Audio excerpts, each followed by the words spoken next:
How experience shapes our beliefs from the outside in. Indeed, the behavioral element in CBT acknowledges its debt to a school of psychology, behaviorism, that emphasized the way the brain forms associations in response to environmental input. What the early behaviorists soon discovered, however, was that much more was going on than the blind pairing of stimulus and response. If you put rats in mazes, the rats in their mazes were actively learning. The results of some experiments simply didn't make sense unless the rats were creating internal maps of their world and automatically modifying them in response to new experiences. Now, depending on whose company you keep, you would probably agree that the average human being is more sophisticated than a rat. Our brains are remarkably good at searching for patterns. Human beings instinctively draw conclusions from their experiences all the time. If the child burns his hand on a stove, he is unlikely to touch it again. He knows that it's hot. However, not only is he unlikely to touch that particular stove, he will also approach any stove-like object he encounters in future with caution. His internal model of the world has been updated. We all generalize from our experience in ways that helpfully allow us to predict what might be coming up next. Emotional learning is no different. A child who is neglected or abused may instinctively generate theories or even reach hard and fast conclusions about herself and the world around her. If I am being treated like this, it must be because I am bad. Or this person has hurt me. Other people will hurt me too. The layers of our belief system. We have already introduced NATs, the negative thoughts that spring unbidden into our minds and influence our emotional responses to things. However, our NATs are often closely linked to enduring assumptions we hold about ourselves and the world around us. These assumptions begin to form in childhood as we start to try to make sense of our experience. They make up a personal set of working theories about reality, but they are not usually set in stone.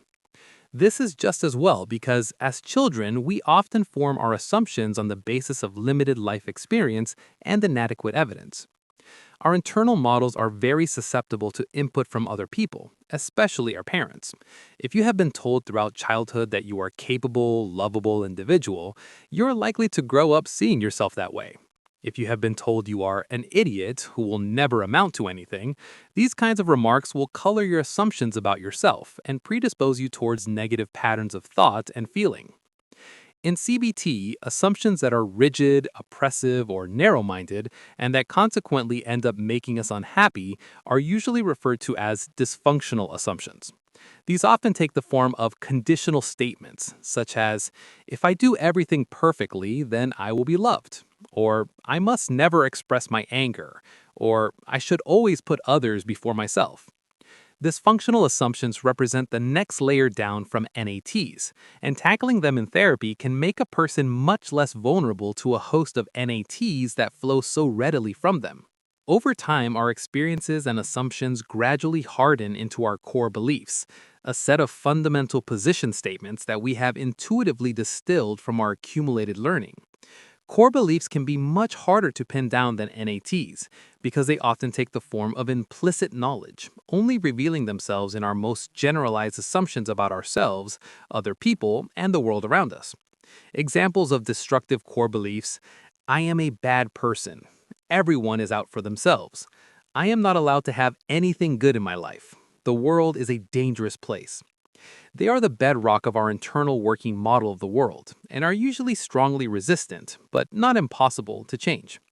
Sometimes once is enough. If you want to teach a dog to come when you blow a whistle, you will probably have to pair the whistle with a suitable reward many times. Classical conditioning theory states that the more often an outcome, the dog treat, is paired with a particular contingency, in this case coming at the whistle, the stronger that association will become. This is why childhood, with its strong repertoire of repeating patterns, is such a fertile breeding ground for our core assumptions. However, after one single bad dose of food poisoning from a fish dish, psychologist Seligman found that he couldn't stomach fish for a long time afterwards.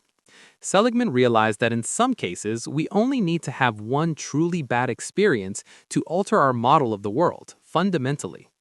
It can be the same with events that unleash particularly negative feelings, sometimes referred to by CBT therapists as critical incidents. With such threatening emotions, we don't normally revisit or examine such beliefs.